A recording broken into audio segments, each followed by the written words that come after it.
요한복음 1장 45절로 51절까지 한 목소리로 봉독하겠습니다. 빌립이 나다나엘을 찾아 이르되 모세가 율법에 기록하였고 여러 선지자가 기록한 그 일을 우리가 만났으니 요셉의 아들 나사렛 예수니라. 나다나엘이 가로되 나사렛에서 무슨 선한 것이 날 수 있느냐?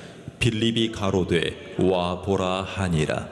예수께서 나다나엘이 자기에게 오는 것을 보시고 그를 가리켜 가라사대 보라 이는 참 이스라엘 사람이라. 그 속에 간사한 것이 없도다. 나다나엘이 가로되 어떻게 나를 아시나이까? 예수께서 대답하여 가라사대 빌립이 너를 부르기 전에 내가 무화과 나무 아래 있을 때에 보았노라. 나다나엘이 대답하되 라삐여 당신은 하나님의 아들이시요 당신은 이스라엘의 임금이로소이다. 예수께서 대답하여 가라사대 내가 너를 무화과 나무 아래에서 보았다 함으로 믿느냐? 이보다 더 큰 일을 보리라.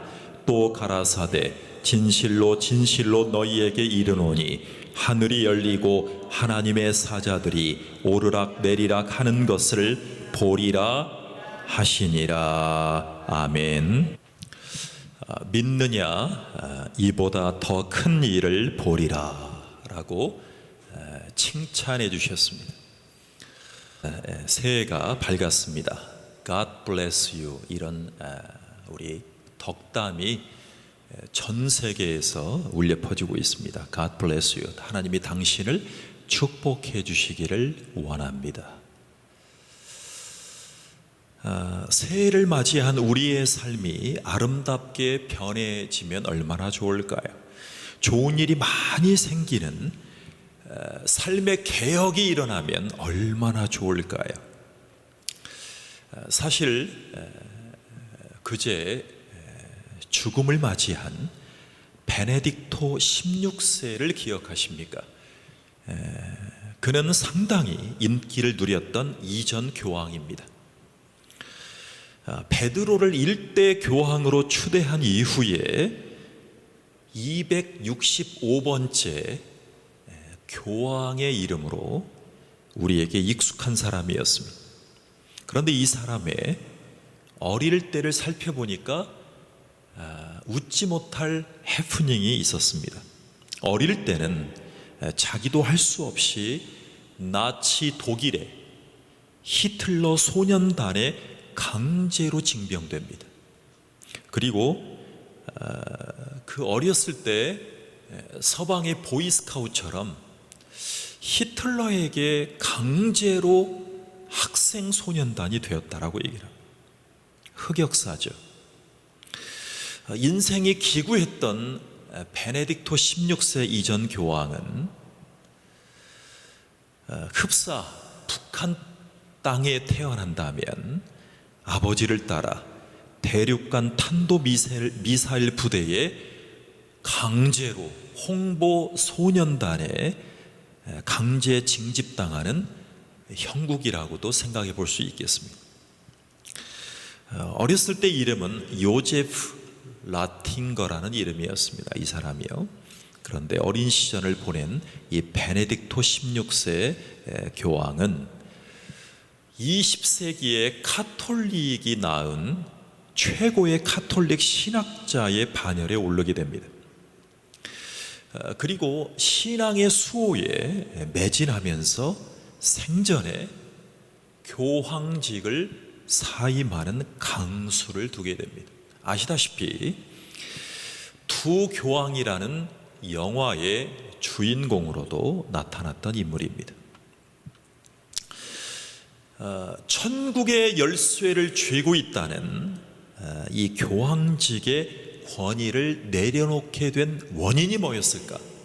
지금도 궁금해합니다. 그는 그제 돌아가시기까지 독서하고 저술하고 기도하는 일에 매진했다라고 얘기를 합니다. 저는 이렇게 바라봤습니다. 그 이면에 어떤 사건이 자기 마음을 찔렀는가 하는 것입니다.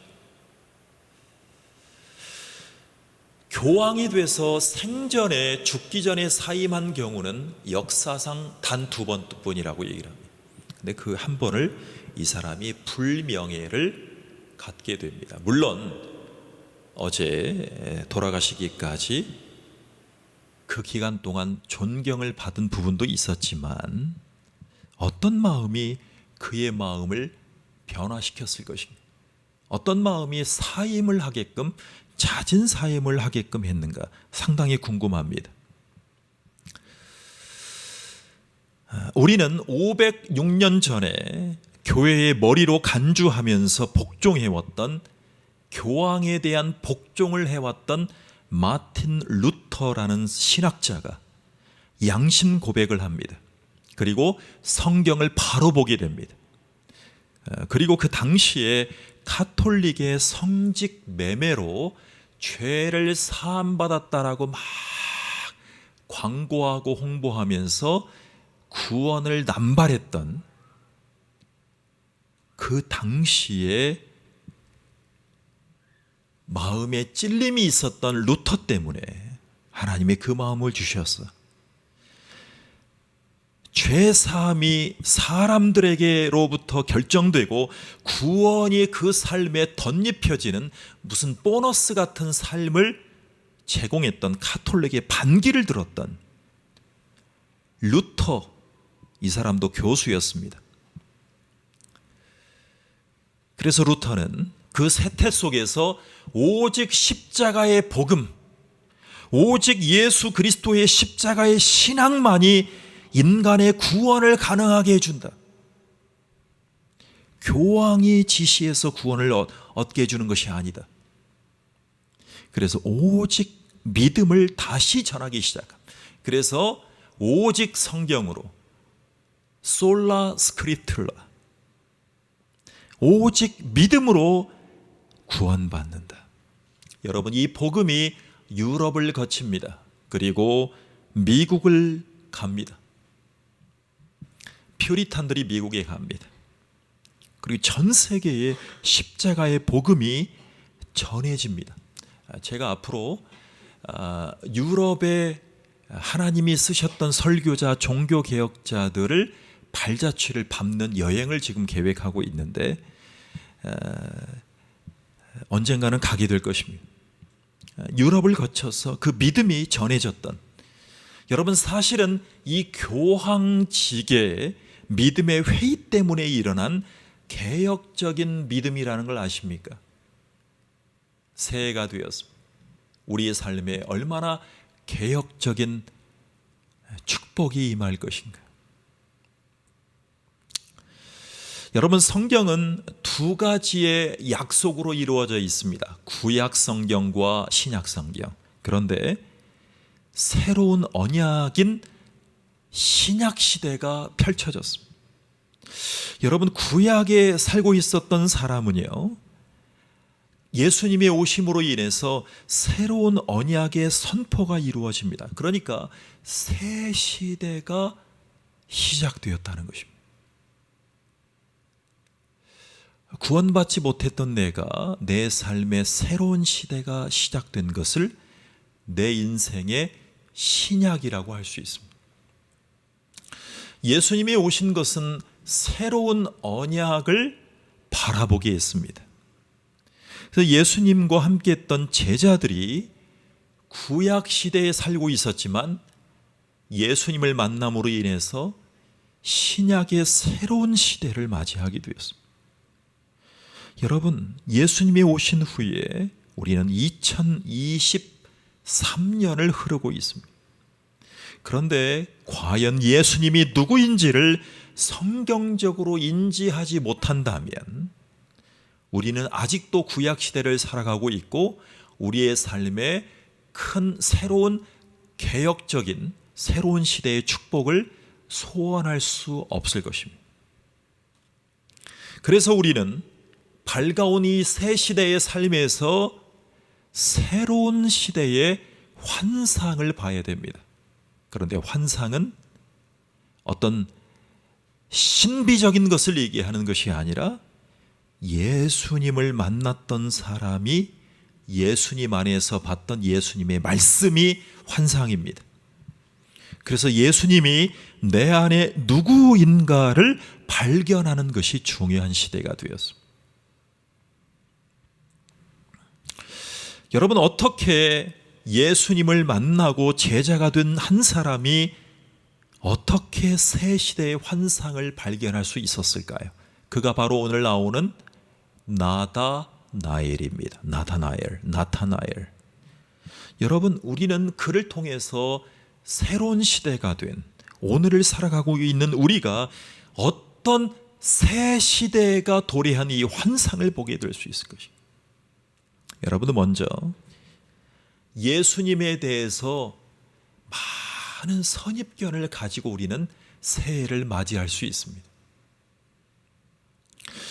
여러분, 우리는 예수님을 만났을 때 나다나엘이 만난 것처럼 이렇게 간증할 수 있습니다. 여러분, 45절을 읽어봐 주십시오.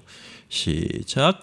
빌립이 나다나엘을 찾아 이르되 모세가 율법에 기록하였고 여러 선지자가 기록한 그 일을 우리가 만났으니 요셉의 아들 나사렛 예수니라 그랬습니다.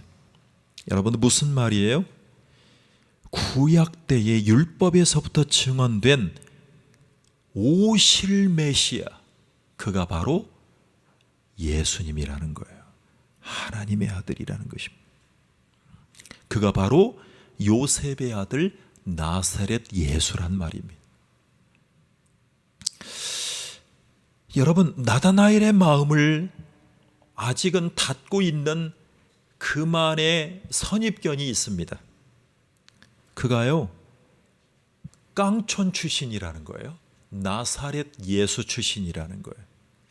여러분, 제가 서울에 갔더니 친구들이 그러더라고요. 야, 군산 시골에서 왔는데 왜 사투리를 못하냐는 거예요. 저는 어렸을 때부터 사투리를 못하고 살아왔어. 저는 어렸을 때 그게 상처가 됐어요. 그래서 어렸을 때부터 서울 사람으로 살려고 노력했던 것 같아요. 지금은 어디 가면, 유럽에 가고 미국에 가면 저는 군산 출신이에요. 그러면 뭐라고 그러냐면 몰랐어요. 저는 서울 출신인 줄 알았어요. 그러더라고요, 저한테. 제가요, 비싼 옷은 못 사더라도 구제 옷을 사서 입더라도 이 넥타이도 구제 옷이에요. 서울처럼 세련되게 살고 싶어서 노력한 사람이에요, 제가. 제 인생에 태어나서 제 가격 주고 명품 사본 적이 한 번도 없어요. 한 번 있었는데요, 그 정상적인 명품 가격에 몇 분의 몇 일로 깎아서 산 적은 있어요, 제가. 제 마음속에 어떻게 해서든 서울놈처럼 보이려는 그런 열등감이 있었어요. 사람들은 잘 모르실 거예요. 그런데 나타나엘의 마음속에 하필 나사렛 출신이라고? 여러분, 나다나엘의 고향인 가나라는 땅에서 나사렛이라는 땅은, 여러분, 가나의 혼인잔치 있죠? 그곳에 살았어요. 나다나엘이 출신이에요. 그런데 나사렛이란 땅이 불과 가까운 곳이에요. 가까워요. 그러니까 가나란 땅과 나사렛 땅의 거리는 종로에서 용산 거리 정도밖에 안 돼요. 종로 끝에서. 가깝죠. 그런데 아주 가까운 곳인데 그 두 마을 간에는 이 심리적으로 경쟁의 그 목이 마른 동네였어요. 흡사 분당이냐 어디 곳이냐 이렇게 경쟁하는 것처럼 말이죠. 자, 거기다가 이 나사렛이라는 동네는 가까운 곳에 식민지를 통치했던 로마의 그 수비대가 진쳤던 곳이에요. 거기가 세포리스의 로마의 수비대라고 해요. 세포리스. 자, 그러니까 로마의 군인들이요, 그들의 유흥을 위해서, 그들의 나들이를 위해서, 쇼핑을 위해서 자주 나사렛 거리를 지나다녔습니다. 그곳에서 식민지 통치를 했던 이 유대인들에게 몹쓸 짓을 많이 합니다. 예전에 미군 기지 옆에 뭐가 있었죠? 여러 가지 그 유흥시설이 있잖아요. 지역마다 평택, 용산, 군산 등등 이 기지 옆에 보면 한국인들이 종사하는 유흥업소들이 있잖아요. 나사렛이라는 동네는 로마군 때문에라도 온갖 착취와 유흥을 일삼았기 때문에 나사렛이라는 동네가 그렇게 좋은 동네가 아니었어요. 그래서 히브리어로 노츠리라고 했어요. 노츠리. 여러분, 그렇게 인정받지 못하는 동네에 메시아가 출신이라고? 여러분 같으면 믿을만 하십니까? 여러분, 48절에 보십시오. 무화과 나무 아래에 있습니다. 거기에서 성경을 읽습니다. 그리고 그 성경을 봅니까? 메시아는 유대 땅 베들레헴에서 출생해야 된다라고 써 있었습니다. 그래서 유대 땅 베들레헴에서 탄생하실 것이라는 예언을 나다나엘이 봤죠. 자, 그런데 마태복음 1장 23절에 보면 나사렛이란 동네에 가서 사니 이는 선지자로 하신 말씀에 나사렛 사람이라 칭하리라 하신 말씀을 이루려 함이로라 그랬습니다. 여러분, 예수님이 일주일 전에 탄생하신 곳이 어디입니까? 베들레헴입니다. 베들레헴. 마침 지난주 주일이 성탄절이었고 새해 첫 주일이 주일입니다. 지난주죠. 자, 그런데 베들레헴에서 태어나셨어요. 여러분, 베들레헴에서 탄생했지만 우리는 예수님을 뭐라고 얘기를 하죠? 나사렛 예수라고 얘기를 합니다. 왜냐하면 성장한 곳을 더 깊이 얘기를 합니다. 사람들이 나사렛 사람이라고 칭할 것이라는 예언의 말씀을 나다나엘은 기억하지 못했습니다. 그러니까 구약에 예언된 말씀 전체를 알지 못한 데다가 자기의 생각대로 메시아라는 존재를 판단하고 있었어요. 성경을 봐왔다는 것입니다. 여러분, 우리 인생에 우리가 먼저 생각한 생각들이 너무나 많죠. 그것만 깨트린다면 새해가 얼마나 복될 것임을 기억하시기 바랍니다. 여러분, 사람들이 인생을 다 산 후에 자기의 삶이 얼마나 복된지를 판단하는 기준 중에 한 가지가 있습니다. 이건 정말로 중요한 것입니다. 내가 일생을 살았는데 나에 대해서 정확하게 알고 있는 사람이 누가 있을까? 나의 진심과 공감하며 소통할 수 있었던 사람이 누군가? 사실은 요즘에 애완견을 키우잖아요. 애완견에게 혼자 있을 때 내 생각을 막 얘기합니다. 가만히 듣고 있다가 꽹꽹꽹 짖습니다. 그러면 사람들이 내 마음을 알고 나를 대해준다라고 생각합니다. 그런데 잘 생각해 보십시오. 그 애완견이 내 말을 끝까지 듣고 있을진 모르지만 정말 내 마음을, 인간인 내 마음을 정확하게 다 인지할 수 있을까요? 같이 동물과니까. 저는 제한적이다라고 생각합니다. 제한적이다. 사람과의 관계에서 내 마음을 정확하게 인지하고 나의 부족한 것과 연약한 것을 위해서 맞장구 쳐주고 기도해 줄 수 있는 사람, 자기 일처럼. 여러분, 그런 교회들이 성장하고 있습니다. 그런 교회들이 설교가 먹혀 들어가고 있습니다. 그런 교회들이 편견을 가지고 나를 바라보지 않으려고 몸부림치는 교회들이 예수님의 말씀으로 변화되어 가고 있습니다. 아직도 여러분들은, 저는 예수님에 대한 편견이 있으십니까?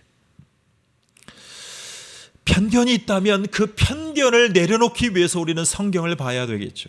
예언의 말씀을 봐야 되겠죠. 여러분, 편견이라는 것은요, 내 삶을 언제든지 가로막을 수 있는 아주 나쁜 독소와 같은 것입니다.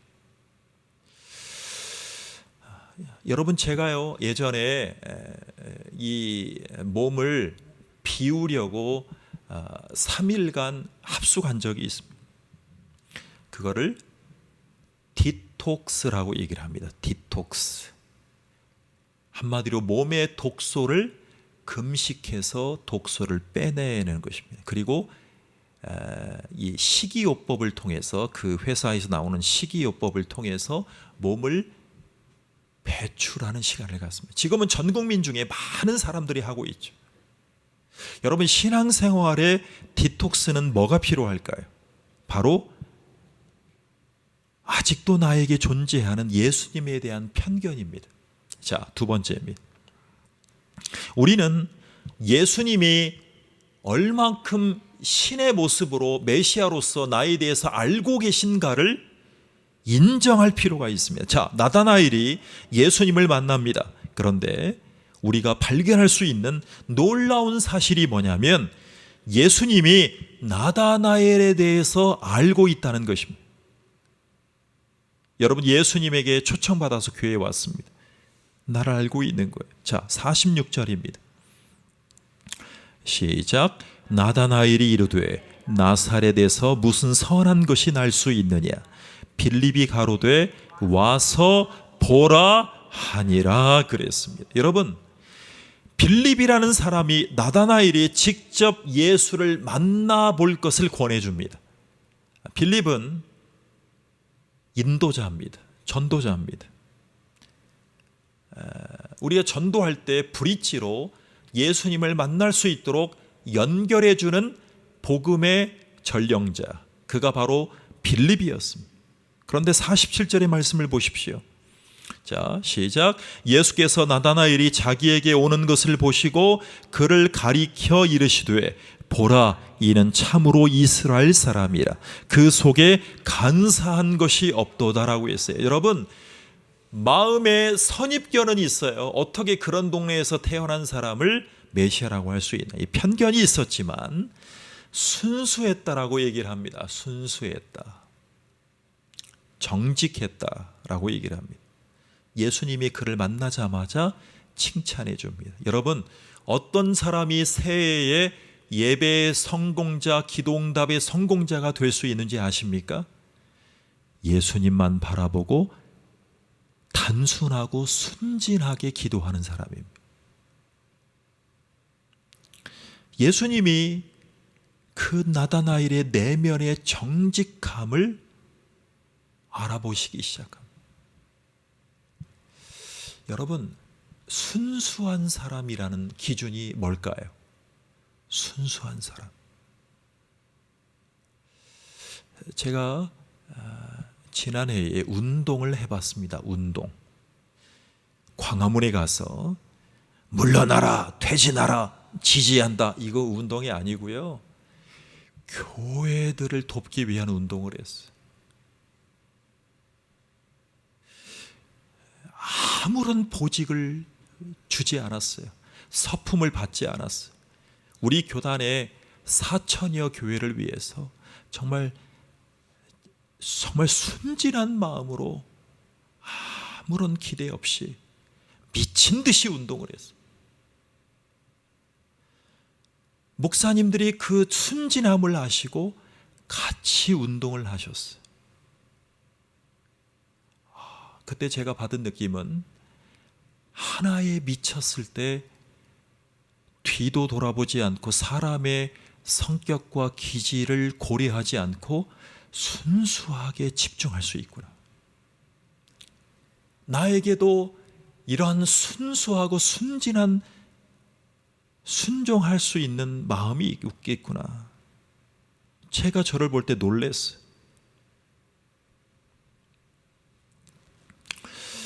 그때 총회장님이 고명진 총회장님이셨어요. 고명진 총회장님과 여러 번 만나고 여러 번 대화하면서 작전을 세웠어요. 그래서 결국에는 고명진 선배 목사님을 통해서 성안이 되고 가결이 되어서 지금 진행 중이에요. 그런데 놀라운 걸 발견했어요. 그렇게 유명하고 인지도 있는 세계적인 목사님도 본인이 할 수 있는 순수함으로 혼자 운동하는 것을 발견했어요. 그 이후에 총회장을 내려놓고 바로 이것입니다.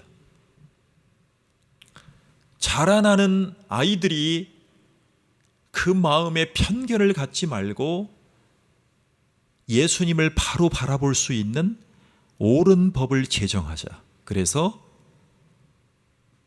대법원 앞에서 1인 시위를 하는 겁니다. 차별 금지법을 제정하지 말아달라. 여러분, 과연 우리가 예수님 앞에 선다면 우리는 편견이 없이 예수님을 바라볼 수 있습니까? 여러분 48절 후반 전반부의 모습을 보십시오. 나다나엘이 대답하되 랍비여 어떻게 나를 아시나이까? 여러분, 예수님이 나다나엘을 대할 때 이렇게 말씀하십니다. 예수께서 대답하여 이르시되 빌립이 너를 부르기 전에 내가 무화과 나무 아래에 있을 때에 보았노라. 여러분, 예수님의 이 표현은요, 너의 모습뿐만이 아니라 네가 어떤 성향을 가지고, 네가 어떤 편견을 가지고, 네가 어떻게 순수한 사람인지에 대한 모든 것을 내가 정확히 바라봤다. 정확히 보고 있다. 여러분, 기도를 하고 싶죠? 새해에는 복의 복을 받고 싶죠? 순진하게 기도해야 돼. 순수하게 기도해야 돼. 예수님, 정말 예수님을 위해서 살아가고 싶습니다. 하나님을 영광스럽게 높여드리며 살고 싶습니다. 예수님이 원하시는 삶을 살고 싶습니다. 그러면 내가 단순하게 기도하고 단순하게 신앙생활하게 도와주세요. 예수님이 어떤 말씀으로 어떻게 기도하게 하시는지를 알고 기도하게 해주세요. 그렇게 우리는 예수님을 대해야 될 것입니다. 여러분, 자, 빌립이 그 자리에서 여러분 49절을 읽어보십시오. 49절 시작. 나다나엘이 대답하되 랍비여 당신은 하나님의 아들이시요 당신은 이스라엘의 임금이로소이다 그랬어요. 여러분, 이 말씀은 사실은 빌립이 고백했던 것처럼 나다나엘도 예수님을 이렇게 대합니다. 자기를 아니까, 여러분, 자기를 알아주는 사람 앞에 마음이 풀리는 것입니다.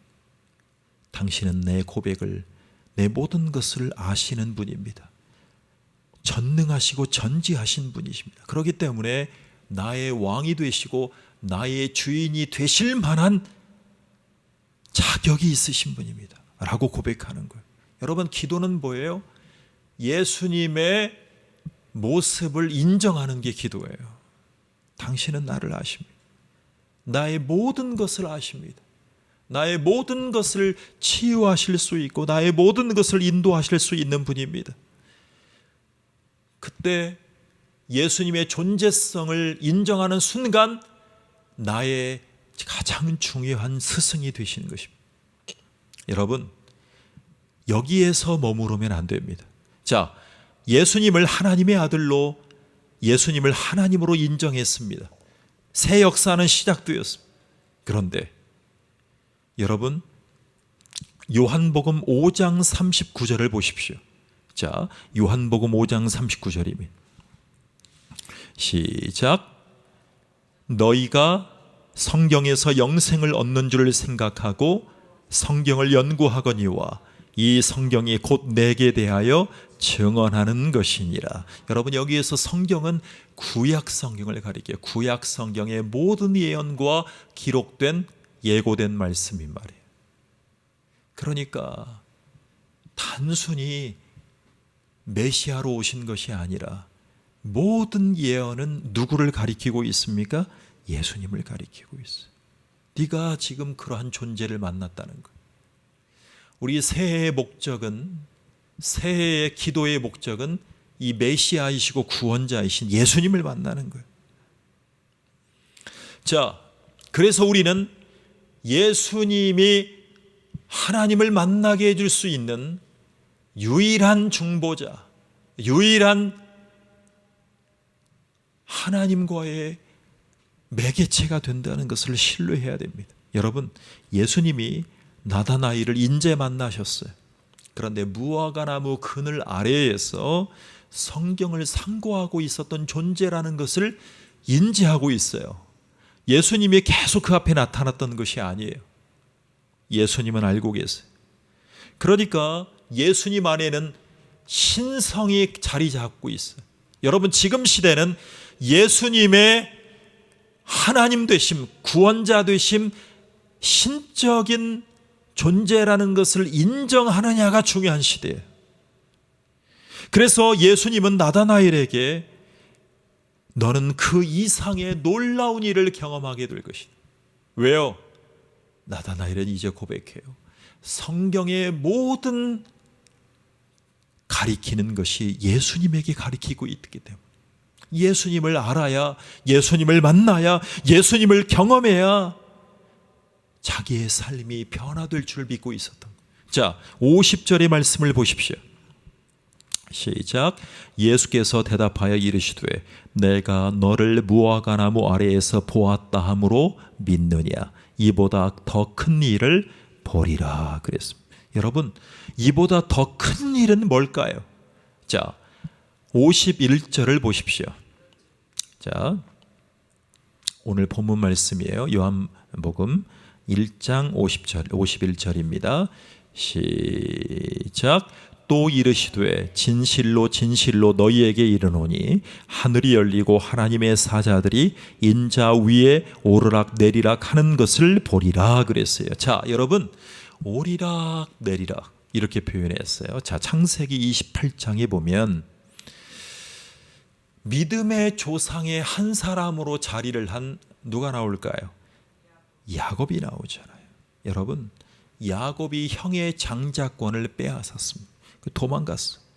그리고 형의 진노를 피해서 외삼촌인 라반이 있는 하란을 향해서 갑니다. 귀양 가는 겁니다. 도피하는 것입니다. 그때 집을 떠난 지 약 60km가 되었을 때에 이제는 쉬고 가야 될 한밤중이 됩니다. 여러분, 얼마나 걸어갔는지 60km를 갔어요. 60km. 목숨을 유부지하려고. 그리고 유숙을 합니다. 자, 꿈을 꾸게 됩니다. 그가 밤에 본 꿈에서 하늘과 땅을 연결하는 오르락 내리락 하는 것을 보게 됩니다. 사닥다리입니다. 그곳에 천사들이 오르락 내리락 하는 모습을 보게 되는 것입니다. 그 사닥다리 위에 계신 하나님을 뵙게 됩니다. 여호와 하나님을 뵙게 됩니다. 그리고 약속의 말씀을 받게 돼요. 자, 이 말씀을 소환하는 겁니다. 소환했어요. 왜 이 이야기를 예수님이 나다나엘이라는 신약 시대에, 즉 몇천 년 후에 태어난 나다나엘에게 들려줄까요? 여러분, 창세기 28장의 사건과 이 예수님이 만난 나다나엘이라는 사람 앞에서 똑같은 상황입니다. 그런데 한 가지만 다릅니다. 한 가지만. 여러분, 창세기 28장에 보면 천사들이 오르락 내리락 하잖아요. 그런데 그 사닥다리 대신에 예수님은 천사들이 인자 위에 오르락 내리락 하리라고 말씀을 하십니다. 자, 그러니까 천사들 대 예수님, 천사들이 아니라 이제는 예수님의 보여주실 모습을 예언하는 거예요. 특별히 누구에게 예언합니까? 나다나엘에게 예언합니다. 이것을 이루어지기 전에 사람에게 먼저 발설하는 것입니다. 먼저 얘기를 하는 거예요. 여러분, 야곱이 본 환상에서는 하늘과 땅을 연결하는 사닥다리가 환상 가운데 야곱에게만 보였습니다. 그런데 나다나엘에게 말씀하시면서 이제는 믿음의 눈으로 예수님을 따라가는, 예수님을 믿는, 예수님이 나를 아시는, 나를 유일하게 아시는 예수님을 볼 때에 예수님의 그 말씀하신 예언이 이루어지는 것을 우리는 믿음으로 환상으로 보게 됩니다. 야곱이 본 환상은 목숨을 부지하기 위한 환상이었습니다. 그런데 그 예언의 말씀이 예수님을 통해서 이제 이루어집니다. 그래서 예수님을 표현할 때 인자라고 얘기를 합니다. 인자가 뭐예요? 사람의 아들이죠. 사람의 아들. 여러분, 하나님의 아들이면서 사람의 아들이세요. 그 하나님의 아들이면서 사람의 아들이신 그분이 하나님의 역사를 이루어 가십니다. 그게 바로 사닥다리가 되신 예수님입니다. 자, 그래서 우리는 하나님과 땅에 있는 우리를 연결하는 중보자로, 사닥다리로, 우리가 기도할 때 부지런히 하나님과 우리와의 관계에서 사닥다리로 오르락내리락 하십니다. 그래서 우리는 예수님을 통해서만 기도하는 거예요. 예수님이 하늘과 땅을 연결하는 중보자인 기도자이시기 때문에 우리는 기도할 때마다 그 말씀을 선언하는 것입니다. 그래서 사실은 중보자는 한 분밖에 없어요. 우리는 도고하는 거예요. 도고. 예수님을 중보자로, 매개체로 삼으면서, 오르락내리락 하시는 매개체로 삼으면서 예수님의 공도를 통해서 우리는 기도하는 것입니다. 그래서 우리의 죄는 하나님과 인간과의 간격을 메워주는 오르락내리락하는 중보자이십니다. 그래서 예수님이 이 간격을 메워주셨습니다. 하늘과 땅을 연결하는 것입니다. 여러분, 크리스마스 이후에 그 예수님의 다시 오심을 고대하는 절기를 주현절이라고 해요. 주현절. 그 주현절이요, 사순절 기간 전까지 계속이 돼요. 성탄절로 끝나는 게 아니에요. 성탄절에 선물 주고받고 멋진 외식을 하고 행복하게 보내는 것으로 끝나는 게 아니에요. 우리를 위해서 성육신하신 예수님의 그 탄생을 기억했다면 이제는 다시 오실 예수님을, 다시 우리 가운데 현현하실 예수님을 주된 현현, 그래서 주현절이라고 고백합니다. 자, 예수님이 우리의 중보자가 되셨다는 것은 어떤 의미를 지니고 있습니까? 야곱의 사건으로 우리가 생각을 다시 해보면 우리가 죄를 짓고 죄책감을 가지고 있잖아요. 한 사내가 우리는 기억할 필요가 있다라고 말씀해요. 그가 누구예요? 베네딕토 16세예요. 베네딕토 16세는 교황으로 재직했을지라도 자기가 천국 열쇠를 쥐고 있지 않다라고 저는 죄책감을 가지고, 또 그가 지은 자범죄가 있기 때문에 저는 교황을 사임했다라고 믿어요. 여러분, 교황은 평생 입는 옷이 무슨 옷이에요? 하얀색 옷이잖아요. 머리까지 하얗게 입죠. 순결함을 보여주잖아요. 그런데 그도 연약한 죄성을 가진, 자범죄를 날마다 짓는 죄인일 수밖에 없는 거예요. 그가 가톨릭 최고의 신학자를 지나왔기 때문에 다시 교황이 되었지만 그의 죄책감으로 교황직을 사임하고 어제 돌아가신 겁니다. 그래서 우리는 중보자이신 예수님이 찾아오셨음을 기억해야 됩니다.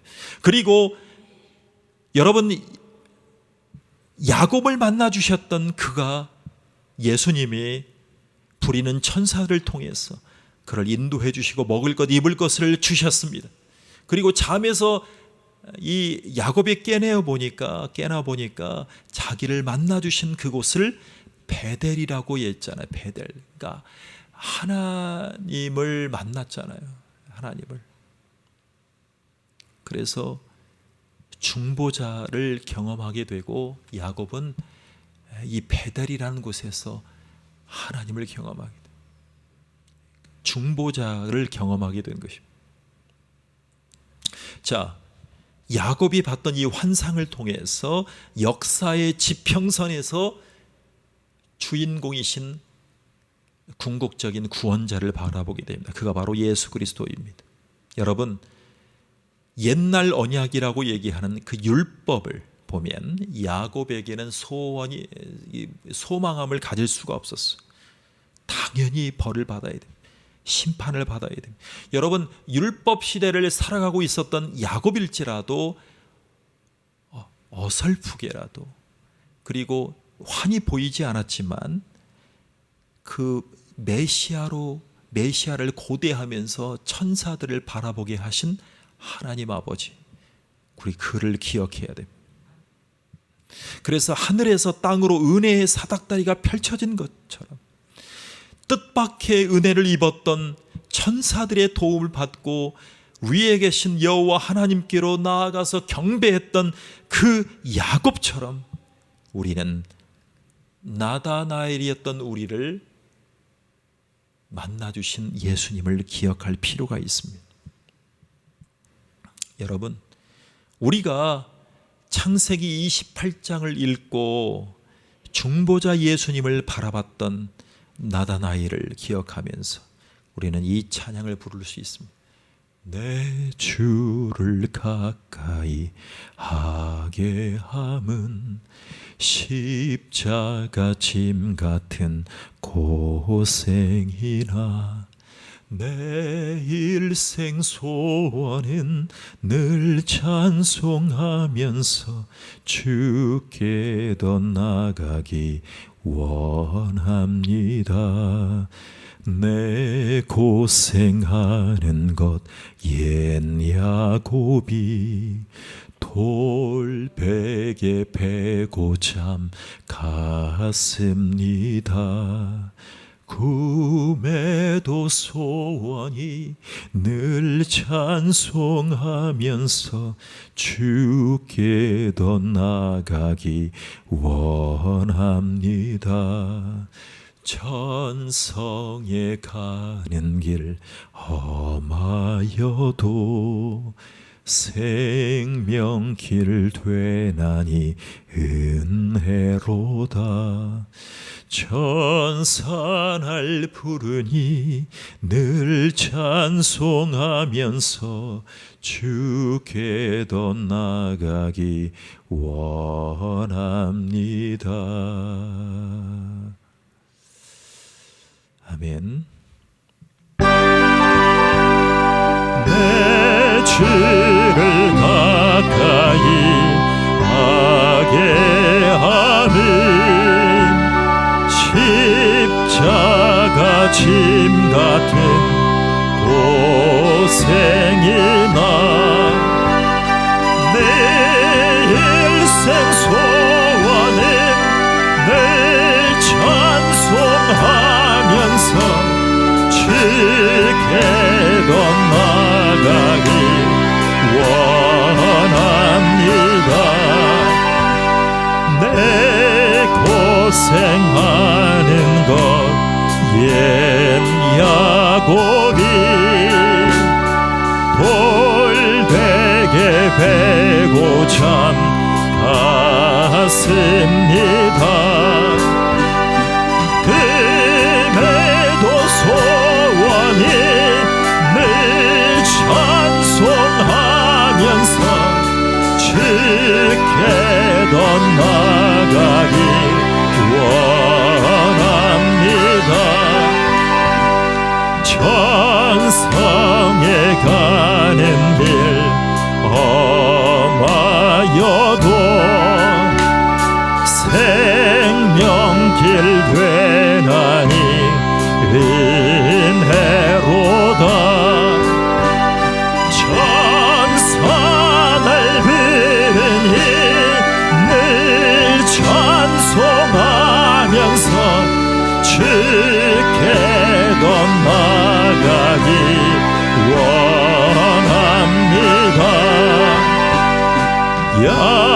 야곱이 참 깨어 일어난 후 볼단을 쌓은 것 본받아서 순질패 되도록 늘 찬송하면서 주께 던